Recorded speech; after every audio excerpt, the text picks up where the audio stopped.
At the far edge of known space, beyond busy trade routes and strong military zones, there was a small human colony called Haven 12. Official records described it as a farming world. It was marked as low priority. No major defenses. No heavy fleet. Just a quiet human settlement trying to survive on a distant planet. That was why the alien scouting fleet chose it. Commander Varex stood on the bridge of his warship and watched the blue and green planet below. His species believed humans were emotional and reckless, easy to break if isolated.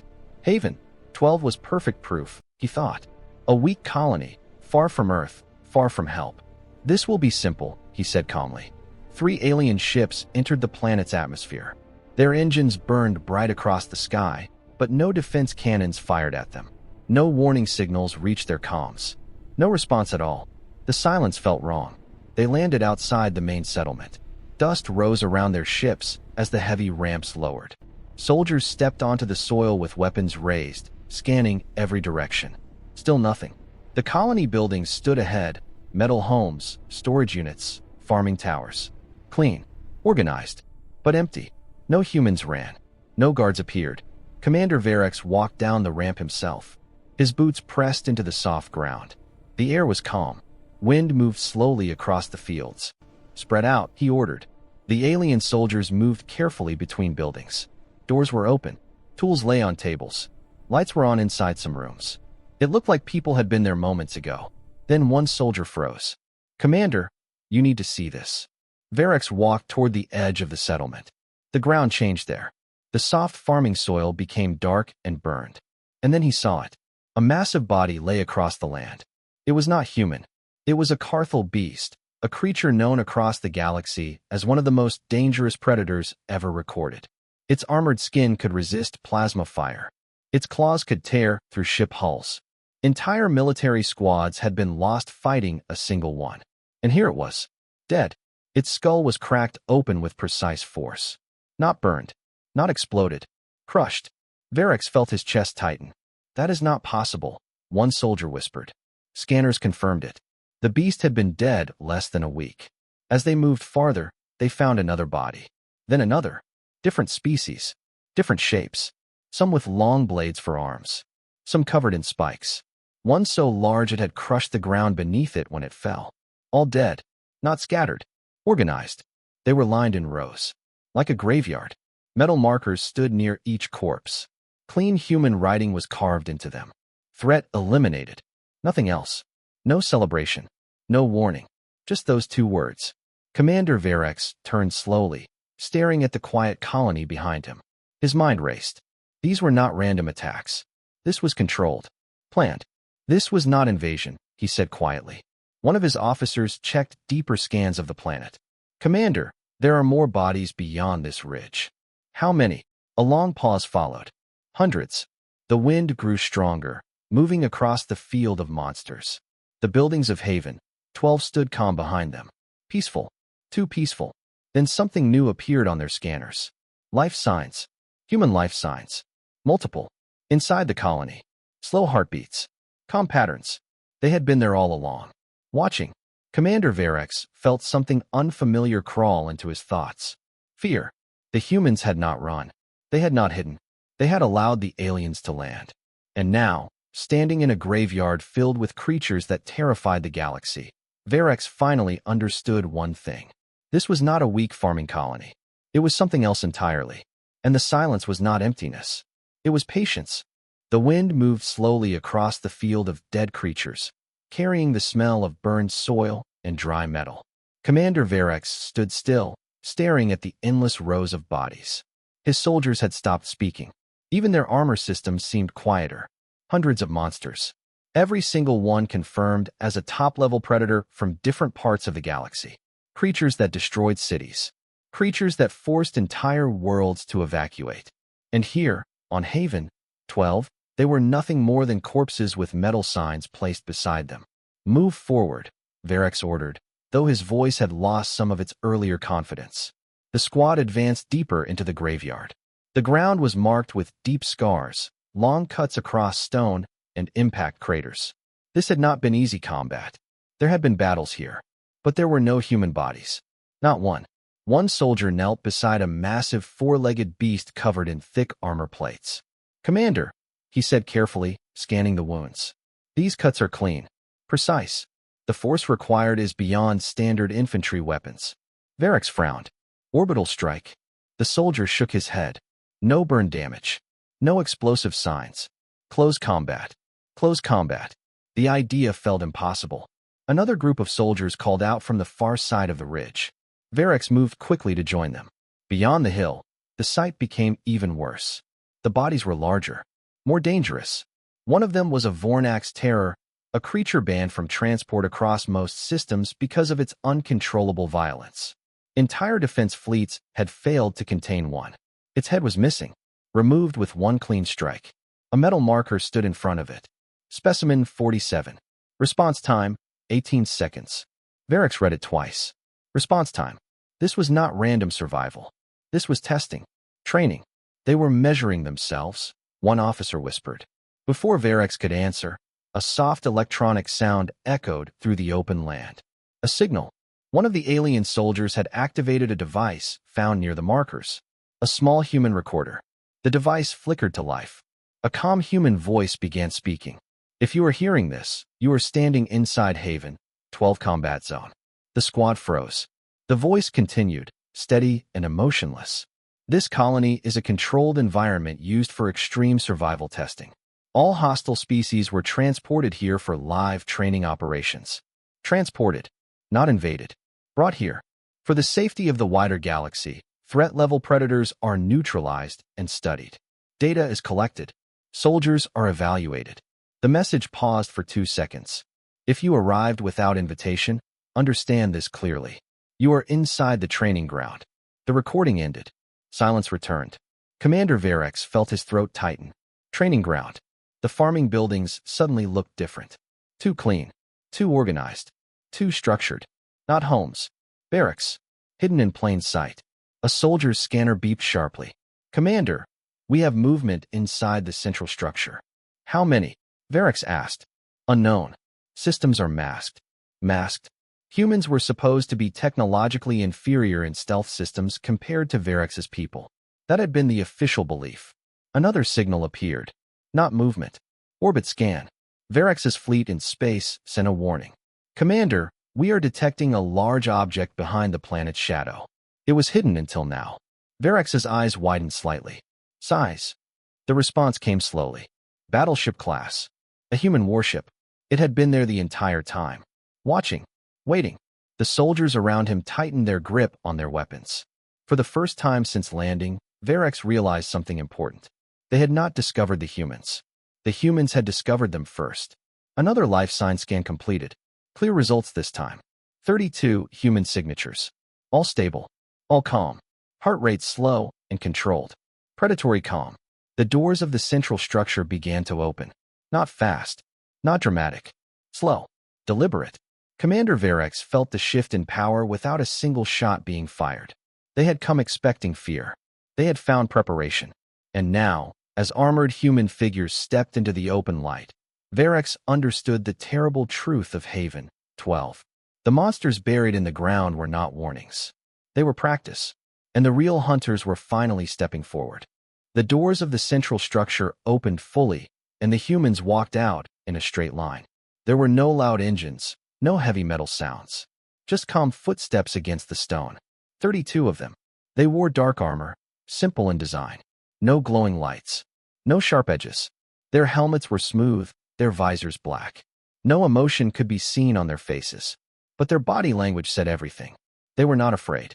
Commander Varix raised his weapon slightly. His soldiers followed. Target locks filled their vision screens. Every human had at least 5 weapons pointed at their chest. Still, the humans kept walking. They stopped 20 meters away.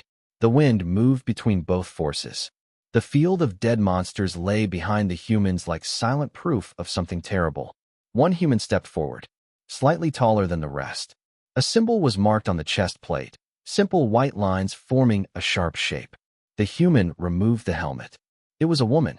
Her face was calm, her eyes steady. No anger, no fear. "You landed without permission," she said. Her voice carried clearly across the open field. Commander Varex activated his external speaker. This system is under inspection by the Coalition. You are accused of illegal biological experimentation. The human tilted her head slightly. Experimentation? She repeated. She slowly gestured toward the rows of bodies behind her. Those were not experiments. They were threats. Varex felt irritation rise in his chest. Those species are classified as uncontrolled, not weapons. They are weapons, she answered calmly. Just not ours. A silence followed. Varex tightened his grip. You transported apex predators across systems. That is a violation of galactic law. The human did not argue. We requested assistance 20 standard cycles ago, she said. We sent warnings about expanding predator zones. We asked for joint operations. Varex did not respond. He remembered the request. It had been ignored. Haven 12 was too far. Too unimportant. You did nothing, the human continued. So we handled it. Her tone never changed. That calmness was worse than shouting. Suddenly, one of Varex's soldiers shouted, Commander!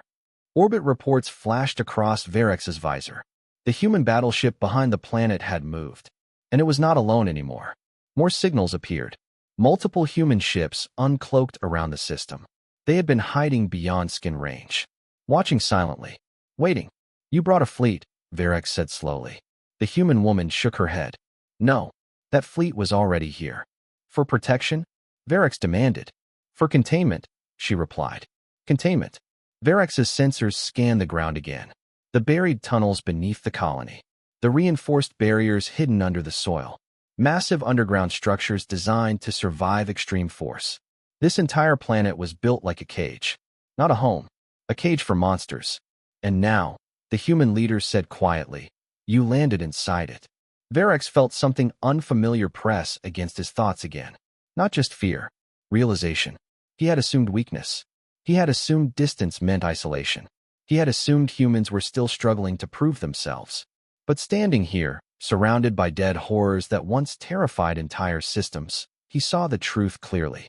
Humans did not wait for danger to reach their core worlds. They hunted it down. One of Varex's officers whispered through the private channel. Commander, their weapons are charging. Varex checked his readings. It was true. The human soldiers had not raised their rifles yet. But their armor systems were active. Energy levels rising. Controlled. Not rushed. Prepared. The human leader placed her helmet back on slowly. You may leave, she said. Take your ships. Take your report. Varex blinked in surprise. You are releasing us? She paused. This was a warning. Of what? He asked carefully. Her visor reflected his armored shape like a dark mirror. That the galaxy's worst nightmares are already dying here, she said calmly. And we are running out of monsters to train on. The wind grew stronger. The human soldiers finally lifted their weapons, not aiming directly, but ready. Not threatened, just prepared. Commander Varex understood the message without another word. They had not come to conquer Haven 12. They had walked into something far greater. And the most terrifying part was not the graveyard behind the humans. It was the patience in front of him. The hunters had stepped forward, and they were not impressed. Commander Varex did not lower his weapon, but he did not fire either. His mind was racing. The human leader stood still, her soldiers unmoving behind her. The field of dead monsters felt heavier now, like silent witnesses to something much larger. You expect us to simply leave? Varex asked. Yes, the human answered. You came looking for weakness. You found preparation. There is no reason for further loss. Loss. She said it calmly, but Varex understood the hidden meaning. If battle started, it would not be one-sided. A low rumble suddenly vibrated through the ground beneath them. Alien soldiers stepped back, weapons tightening. What is that? One of them shouted. The human leader did not react. The next phase of testing, she replied. The ground behind the colony began to split open. Massive metal doors slowly slid apart, revealing a deep underground chamber. Steam rose into the air as heavy mechanical systems activated. From the darkness below, something moved. Huge. Slow. Varex's scanners struggled to process the shape as it rose toward the surface. It was larger than the Vornax terror. Larger than anything lying dead in the graveyard. A massive creature, chained in energy restraints, lifted its armored head and let out a deep, shaking growl. Even the alien soldiers stepped back instinctively. That is a Zalgor Prime, Varix whispered. Impossible. The Zalgor Prime was considered extinct because it could not be controlled. It destroyed ecosystems in weeks. Entire defense armadas had failed to capture one alive. Yet here it was. Captured. Contained. Alive. The human soldiers began moving calmly toward it. Their formation shifted with silent coordination. No panic. No confusion. You kept one alive? Varix asked. We keep several alive, the human leader corrected. Live training improves reaction time. The creature pulled against its restraints, cracking the ground beneath its weight. Its roar echoed across the valley. Alien weapon systems automatically targeted it. Stand down, the human leader said sharply, to her own soldiers. And they listened. 2 humans stepped forward with nothing but close-range combat weapons. No heavy artillery. No air support. The restraints dropped. The Zalgor Prime exploded forward with terrifying speed. Varix expected chaos. Instead, he saw discipline. The humans moved as one unit. Clean motions. Precise timing. One soldier dodged the massive claw by centimeters. Another slid beneath the creature's body and struck at a weak joint. A third leapt from a rock formation and drove a blade into the creature's neck plating. Every movement looked practiced. Measured. Within 40 seconds, the Zalgor Prime collapsed to the ground. Still. Dead. The valley went silent again. Varix stared in disbelief. His species had once lost 12 warships to a creature like that. The human soldiers calmly stepped back as mechanical units pulled the body aside. Reaction time, one human reported. 38 seconds. Improvement of 4 seconds from last trial. Trial. Varix slowly lowered his weapon. You do this regularly? He asked quietly. Yes, the human leader replied. Because threats evolve. So do we. She turned toward him. Commander, your coalition reacts after damage is done. After cities fall. After worlds burn. She pointed toward the graveyard. We do not. Varix had no answer. The humans were not reckless. They were not cruel. They were efficient. Prepared for disasters that others ignored. Orbit reports flashed again. More human ships had positioned themselves around the system. Not aggressively. Just visibly now. No more hiding. A message was clear without being spoken. This colony was not weak. It was a shield. You allowed us to land, Varix said slowly. Yes. To test us. No, she said calmly. To show you. She stepped closer, close enough that Varix could see his reflection in her visor again. The galaxy calls these creatures monsters, she said. But monsters are predictable. They attack. They destroy. They follow instinct. She paused. What concerns us are civilizations that underestimate danger. The words hit harder than any weapon. Varix finally understood. Haven 12 was not just a training ground. It was a warning system. A wall built quietly at the edge of space. Not to threaten the galaxy, but to protect it. And humanity had built it alone.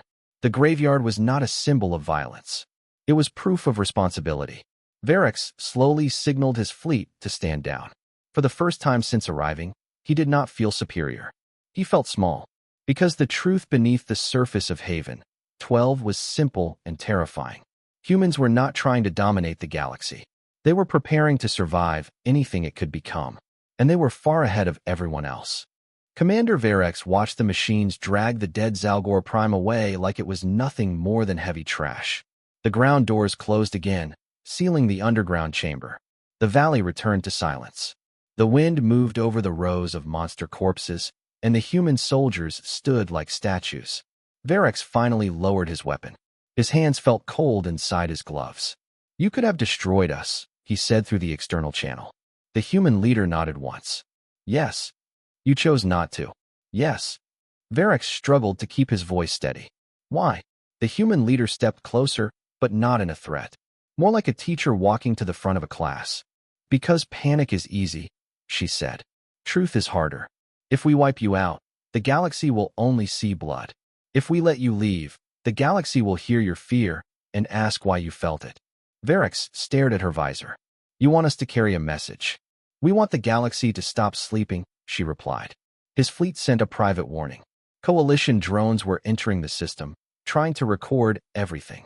Human ships did not stop them. They allowed the drones to watch. That was worse than hiding. It meant the humans were confident enough to be seen. Varix's shuttle lifted from the surface. As the colony became smaller below, He looked down at the graveyard one last time. He saw the markers again. Threat eliminated. Response time. Specimen. Not trophies. Records. Proof. Back on his warship, Varex ordered an immediate jump to Coalition space. No one argued. No one made jokes. Every soldier had the same look, like they had just seen the future and did not like it. When the fleet arrived, the Coalition Council called an emergency hearing. Leaders from dozens of species gathered in a high chamber of glass and metal, with star maps floating in the air. Cameras activated. Translators hummed. The whole galaxy was listening. Commander Varex stood in the center circle. He felt hundreds of eyes on him. Report, a council elder demanded. Varex activated a holo display. The room filled with images of Haven, 12. First, the silent colony. Then the graveyard. Then the bodies, Carthel beasts, Vornax terrors, and other apex predators that most leaders had only seen in classified files. Gasps spread through the chamber. A council member stood up. Those monsters are illegal to transport. Varex did not argue. He simply played the next clip. The underground chamber opening. The Zalgor Prime rising. The humans killing it in less than a minute. The room went silent.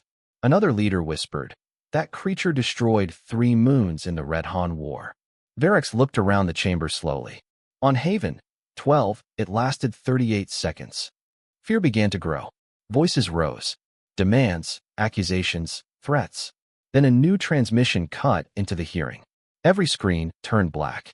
A simple human symbol appeared, white lines forming a sharp mark. The human leader's voice filled the chamber, calm and clear. "This is Haven, 12, she said. "You sent scouts. You sent inspectors. You sent doubt." The symbol stayed on the screen. Her voice continued. "We did not build this colony to threaten you. We built it because your borders are slow and your councils are late." Images appeared, predator migration charts, destroyed worlds, old distress calls, and ignored warnings. "We asked for help," the voice said. "You voted. You delayed. People died." The chamber stayed silent. "We will not ask again." A pause. "We will keep hunting the things that hunt you." Another pause. "But understand this. If you ever land on our worlds as invaders, you will not meet farmers." The symbol flashed once. "You will meet what we trained." The transmission ended. For 3 long seconds, nobody spoke. Then the fear truly arrived. Not because humans sounded angry, because they sounded responsible. And responsibility, backed by power, changed everything. Commander Varex felt his chest tighten again, but this time he controlled his voice. "They did not threaten the galaxy," he said quietly. "They warned it." Outside the council chamber, news spread faster than light. Worlds that had laughed at humans now went silent. Fleets that had planned future raids erased those plans. Pirates changed routes. Predator research labs shut down. Across the galaxy, one truth replaced 1,000 lies. Humans were not the prey. They were the final answer. And Haven, 12 was only one colony, which meant there could be more. Many more.